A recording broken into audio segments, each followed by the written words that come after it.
باز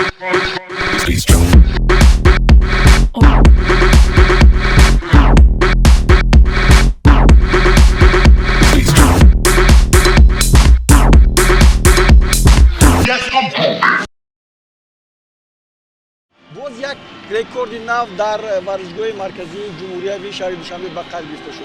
با دیدن این بازی 19100 تماشاچی حاضر شد که این نتیجه رکوردی است.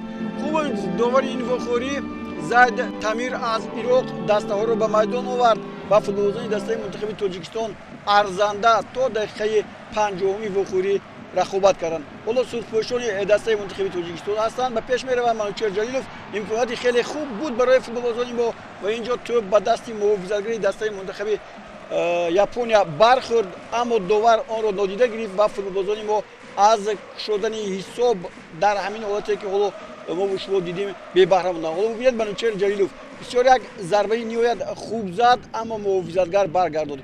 در مورد دیگر دروازه‌بان دسته منتخب تاجیکستان رستم یتیموف هم از خود بسیار هم مهارت نشان داد که باعث کفکوبی مخلصان گردید. محض هنرنمایی او از مغلوبیت باز از این هم بیشتر ما را رها کرد. سپس نوبت هجومی فوتبالبازان دسته ما باز رسید. باز یک امکانات 100% و در اینجا طور می‌بینیم بازیگران ما نمی‌توانند که توپ را وارد دروازه کنند. احسان پنجشنبه تقریبا از مسافه 4 متر توپ را راست به دروازه‌بان زد و دروازه‌بان در نتیجه آن را برگرداند. یکی از هجوم‌های دیگری فوتبالبازان دسته منتخب ژاپنیا در دقیقه 53 از جانب مینامینو با نشان رسانیده شد. این فوتبالباز ممتاز که در ردبول بازی میکند همه امکانات هایی که برای او فراهم آورده بودند استفاده می‌برد.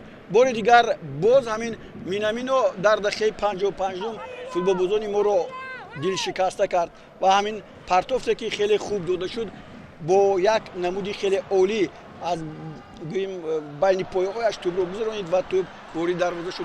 حساب الکی در دقیقه 55 2-0 شد. خطی محافظت ما این لحظه ها خوب بازی کرده نتوانست. هرچند منوچهر سفرов در این بازی که بار اول در هیئت دسته منتخب اساسی کشور به میدان آمده بود بسیار هم درخشید، بسیار هم خوب بازی کرد، اما کمبودی ها خیلی زیاد جای داشتند و سکای هیروکی سکای این بازیگری خط دفاعی دسته منتخب گفتم ممکن است که ژاپنیا بسیار هم کوشش‌های زیاد کرد و در نتیجه ما باز در دقیقه 82 از جانب اسانو توپ سوم را از دروازه گرفتیم. خوب هیچ گپ نیست. فکر می‌کنم که در آینده باز خوبتر بازی کردن ممکن و به مقصد رسیدن امکانیت دارد.